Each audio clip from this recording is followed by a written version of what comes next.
Assalamualaikum warahmatullahi wabarakatuh.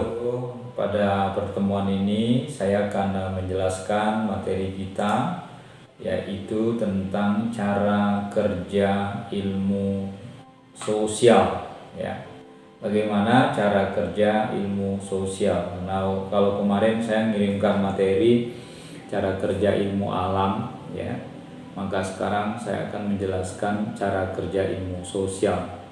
Karena ilmu sosial dan ilmu alam itu pada awalnya dua pembidangan ilmu, ya, di masa Yunani itu sudah berlaku seperti itu, yaitu ilmu alam, ya, natural science, dan social science atau ilmu sosial. Nah, ilmu sosial yang kita bahas sekarang ini bagaimana sih cara kerjanya gitu loh. Sebagai sebuah ilmu tentu memiliki cara kerja sendiri, ya, yang masing-masing ilmu itu tidak sama. Seperti kalian mungkin pernah mendengar hermeneutik, ya. Kemudian yang kita umat Islam pasti tahu ilmu tafsir, ya. Ya, walaupun di satu sisi ada kesamaan tetapi di sisi lain ada kemiripan. Dan masing-masing punya cara kerja tersendiri dan ada persyaratan tersendiri. Bahkan kalau dalam Islam menjadi mufassir itu tidak mudah, ya. Harus orang yang hafal Quran, orang yang mengerti bahasa Arab, sastra Arab gitu. Kemudian orang yang sudah terjaga perilakunya, ya, arif dan bijaksana, dan beberapa syarat yang berat lainnya. Namun akan berbeda ketika di hermeneutik, ya, ketika seorang mempelajarinya dengan latar belakang apa saja, tapi dia menggeluti itu sebagai sebuah bidang, bisa saja terjadi. Nah, cara kerja ilmu itu secara umum memang ada kesamaan-kesamaan, tetapi juga kadang-kadang secara spesifik ada perbedaan-perbedaan. Apalagi kalau ilmu yang memang satu sama lainnya sangat berbeda, sehingga cara kerjanya pun sangat berbeda. Nah, bagaimana dengan cara kerja ilmu sosial yang sekarang kita akan bahas ini, ya. Pada dasarnya ilmu itu terbagi dalam dua kategori, yaitu ilmu eksakta dan non eksakta, ya. Bahkan ada fakultas eksakta dan fakultas non eksakta, ya. Khusus ilmu non eksakta dipilih menjadi dua, ya, yaitu ilmu humaniora dan ilmu sosial. Jadi untuk menyebutkan ilmu pasti dan ilmu yang tidak pasti, ya, itu dipilah lagi menjadi dua, ya, non eksakta tersebut, yaitu ilmu humaniora dan ilmu sosial. Karena sebagian orang menganggap sama ilmu humaniora dan ilmu sosial, padahal walaupun ada kemiripan tapi ada perbedaannya. Nah, kita coba lihat. Kalau ilmu yang berkaitan dengan filsafat, ya, sastra, seni, dan bahasa itu dikategorikan dalam ilmu humaniora. Jadi filsafat ini itu masuk dalam rumpun ilmu humaniora. Sastra juga seperti itu, seni juga seperti itu masuk dalam rumpun ilmu humaniora.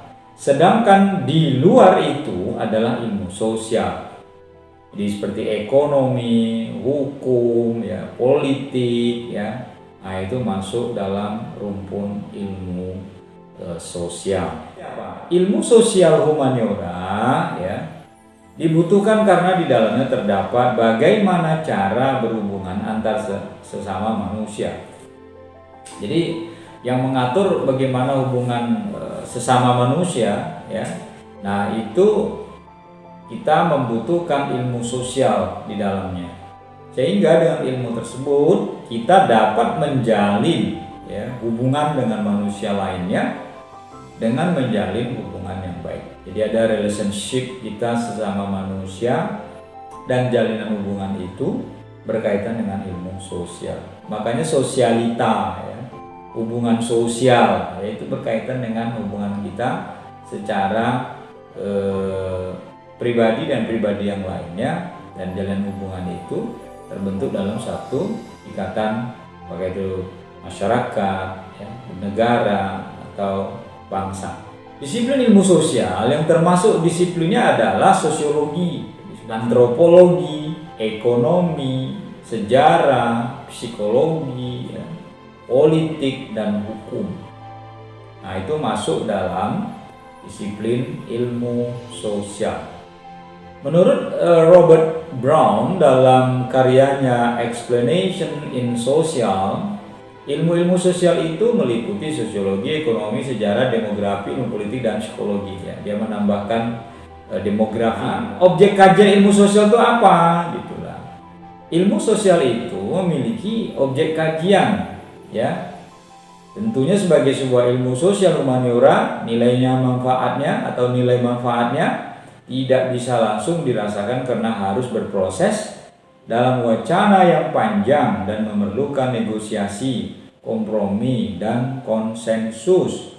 Seperti halnya ilmu-ilmu alam, manusia juga sudah barang tentu membutuhkan ilmu-ilmu sosial humaniora untuk memenuhi kebutuhannya. Jadi objek kajiannya itu tidak langsung kita rasakan, tidak pasti ya. Misalnya begini loh, kalau dalam matematik itu kan 2 tambah 2 kan mesti 4 gitu kan. Tapi kalau ilmu sosial itu banyak perkiraan. Kalau masyarakat yang berlatar belakang seperti ini, itu kehidupan sosial masyarakatnya seperti ini. Apakah seperti itu? Nah, belum tentu. Lalu dilakukan research, dilakukan kajian. Nah, dari kajian itu tidak serta-merta langsung didapatkan kesimpulannya. Ya. Ada proses yang harus kita tunggu untuk mendapatkan hasilnya. Nah, karena ilmu sosial humaniora ini memang secara keilmuan dia tidak bisa langsung dirasakan manfaatnya saat itu juga, tetapi dia harus melalui proses dalam wacana yang panjang. Bagaimana kita melihat misalnya untuk mensosialisasikan dalam dunia yang penuh dengan dinamika ini agar orang tidak rasis saja, itu memerlukan waktu yang sangat panjang. Kalau mungkin di negara-negara berkembang masih ada perilaku yang rasis, itu mungkin bisa dimaklumi ya. Tapi kadang-kadang perilaku rasis itu masih terjadi justru di negara-negara maju. Ya, dalam dunia sepak bola saja itu terjadi. Ya. Gimana orang kulit hitam ya, berwarna atau orang Asia atau orang Afrika tidak mendapatkan porsi yang sama ya. Bahkan hanya karena warna kulit mereka direndahkan, dilecehkan, itu masih terjadi ya, diskriminasi itu.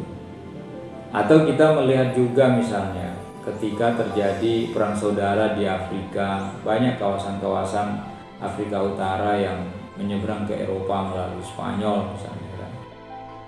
Tapi perlakuan orang Eropa saat itu ini fakta ya, mereka tidak memperlakukan dengan selayaknya terkadang itu para pengungsi atau orang yang meminta suaka politik itu karena perbedaan warna kulit ya, satu hitam, satu putih gitu kan. Tapi itu tidak terjadi misalnya ketika banjirnya pengungsi Ukraina ya akibat perang Ukraina dengan Rusia. Banyak orang bahkan jutaan ya orang Ukraina itu yang mengungsi ke Polandia, yang mengungsi ke Finlandia, yang mengungsi ke Jerman itu diterima dengan baik gitu loh. Ya. Jadi diperlakukan dengan sangat wajar gitu loh. Kenapa? Perilaku itu tidak terjadi pada pengungsi-pengungsi dari Afrika yang masuk ke Eropa. Ya. Nah, ini juga PR bagi kehidupan sosial kita. Nah, kembali ke ilmu sosial tadi itu bahwa perlu ada sosialisasi sejak dini ya. Bahwa kita harus diedukasi bagaimana kita menjaga harga diri orang lain ya, menjaga diri kita dan menghormati diri orang lain tanpa perbedaan ras, suku, agama yang menjadi pemisahnya gitu. Dan ilmu sosial punya tanggung jawab dalam hal itu. Bagaimana peraturan perundangan yang dibuat oleh kita manusia mestinya menghormati nilai-nilai kemanusiaan ya, humanisme, ya, menghargai nilai-nilai kesetaraan, dan itu ada dalam kehidupan kita, bisa mestinya kita wujudkan bersama. Nah, makanya ilmu sosial yang di dalamnya ada ilmu sosiologi, psikologi, ya, antropologi, ya, demografi, kemudian ekonomi, hukum. Nah, ini mestinya menghilangkan, ya, sekat-sekat pemisah. Dan untuk melakukan itu semua atau menuju idealnya kehidupan masyarakat itu memerlukan proses yang cukup panjang, dan itulah yang terjadi dalam ilmu sosial, tidak sebagaimana halnya ilmu eksakta. Lalu kemudian bagaimana objek material ilmu sosial, ya? Objek material ilmu sosial itu dari studi ilmu sosial adalah berupa tingkah laku dalam tindakan khas manusia. Ia bersifat bebas dan tidak bersifat deterministik. Ia mengandung pilihan, tanggung jawab, makna, pernyataan privat dan internal, konvensi, motif, dan sebagainya. Jadi kalau objek material dari ilmu sosial itu ya tingkah laku, melihat bagaimana perilaku manusia dalam kehidupannya, termasuk perilaku manusia yang merendahkan manusia yang lainnya. Itu diteliti kenapa misalnya ras tertentu sangat merendahkan ras yang lainnya, kenapa agama tertentu misalnya merendahkan agama lainnya. Ilmu sosial itu ya itu objeknya. Jadi tingkah laku manusia itu menjadi objek material yang dikaji. Misalnya kenapa perilaku orang seperti itu, ya, kenapa orang kebiasaannya seperti itu, gitu. Nah, itu menjadi objek material dari ilmu sosial. Kita kan di Indonesia ini kan sangat kaya dengan informasi-informasi perilaku masyarakat kalau kita lihat dari berbagai macam daerah yang ada di Indonesia. Cara kerja ilmu sosial humaniora dari sifat objeknya tadi itu. Yang pertama cara kerjanya adalah gejala sosial humaniora bersifat non fisik, ya, hidup dan dinamis, ya. Ya, karena psikologi itu kan bagian dari ilmu sosial kan, non fisik kan, bagaimana melihat karakter orang. Seorang psikiater, seorang psikolog itu kan dia datang ke seorang psikolog, nanti ke psikolog kan wawancara gitu kan, nanya apa masalahmu, kemudian kenapa kamu begitu gitu kan. Nah, itu bersifat non fisik. Makanya kita kadang sering membaca berita ada orang yang memiliki kepribadian ganda gitu kan.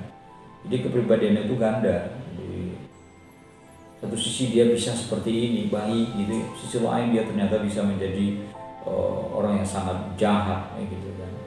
Nah, itu gejala sosial humaniora itu seperti itu, bersifat non fisik, ya. Kalau ilmu sosial eksakta itu kan enggak begitu kan. Ilmu astronomi di dalamnya, ilmu matematika itu kan pasti gitu loh. Ya, pakai rumus-rumus gitu loh. Ya, dalil-dalil ilmiah yang bisa dilihat, karena dia fisik sifatnya, bukan non fisik seperti ilmu sosial humaniora. Dan dia bersifat dinamis. Ya, dia bisa berkembang gitu loh. Mungkin teori yang ada sekarang ya mungkin tidak akan berlaku lagi di beberapa tahun kemudian, ya, karena dia sudah dianggap tidak dinamis lagi, tidak sesuai lagi, tidak sesuai dengan perkembangan lagi, sehingga dia bisa dirubah gitu. Lalu kemudian cara kerja ilmu sosial itu objek penelitian tak bisa diulang. Jadi kalau objek penelitian itu misalnya terjadi hari dia kayak kayak radio gitu loh. Kalau kita mendengarkan radio itu kan misalnya kita ulang lagi, pengen nonton berita tadi gimana? Ya kalau nggak direkam diberitakan secara live streaming ya udah lewat begitu saja. Tidak seperti di YouTube kan. Jadi kita tonton terus lalu kita ulang lagi itu bisa gitu. Nah, penelitian itu tidak bisa diulang. Ya. Itu cara kerjanya. Yang ketiga, pengamatan relatif lebih sulit dan kompleks. Jadi pengamatannya relatif lebih sulit dan kompleks, susah gitu loh. Jadi misalnya kita mengatakan begini, kalau orang-orang yang tipikalnya seperti ini tinggal di masa seperti ini orangnya begini, apakah sama? Nah, itu belum tentu, sangat kompleks. Ya, misalnya ada kita menjadi sampel seperti ini ya, daerah-daerah yang tandus, orang-orangnya itu biasa pekerja keras ketika mereka merantau dan mereka sukses. Lalu teliti juga daerah gersang lainnya di daerah yang berbeda, ternyata nggak sama. Kalau daerah tadi itu misalnya orang bekerja keras, di daerah itu justru kenapa dia tandus dia karena dia malas gitu. Nah jadi sulit dan kompleks memang ya. Karena itu cara kerja ilmu sosial humaniora itu dari sifat objeknya itu seperti itu, pengamatan relatif lebih sulit dan kompleks. Kemudian memiliki daya prediktif yang relatif lebih sulit dan tak terkontrol. Maksudnya kalau memprediksi ke depannya itu nanti, oh ini masyarakatnya bakal seperti ini, oh belum tentu. Kalau kita mengatakan, wah masyarakatnya kok senangnya itu membuli, wah ini suatu saat ini negara masyarakatnya akan hancur dengan perbuatan mereka ini, belum tentu juga kadang-kadang. Atau kita, oh ini masyarakatnya ini tinggal banyak di daerah lokalisasi, nah nanti warganya nanti akan menjadi WTS semua yang perempuan, yang laki-laki jadi gigolo, belum tentu juga, gitu kan. Kenapa?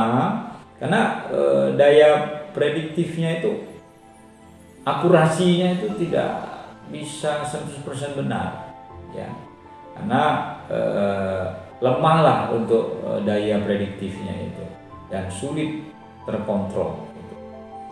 Lalu yang kelima ya, subjek pengamat juga sebagai bagian integral dari objek yang diamati ya, kayak kalian lah misalnya dari besok meneliti di kampung halamannya tentang kalian ilmu hadis ya misalnya kan. Jadi pemahaman masyarakat tentang hadis-hadis dhaif misalnya kan. Nah, kalian akan bisa berargumen di situ karena kalian itu menjadi partisipan aktif gitu, peneliti yang kebetulan Anda warga sana, cara pandang Anda sebagai peneliti sama dengan cara pandang orang yang Anda wawancarai. Ya. Jadi biasanya begitu kalau dalam ilmu sosial kita bisa meneliti. Kalau kita meneliti di tempat yang baru, wah itu beda gitu. Kita nggak tahu menahu. Tapi kalau kita meneliti di kampung kita sendiri kan mudah. Misalnya tradisi menyambut bulan puasa di daerah A gitu kan. Anda berasal dari daerah A tersebut. Nah itu kan memudahkan Anda dalam memberikan hasil penelitiannya itu karena Anda besar dan lahir di sana. Jadi subjek itu bisa sebagai pengamat, dia sebagai peneliti, dia sebagai pengamat dan dia sebagai pelaku dari objek penelitian yang dilakukan itu. Nah begitu cara kerja ilmu sosial humaniora. Assalamualaikum warahmatullahi wabarakatuh.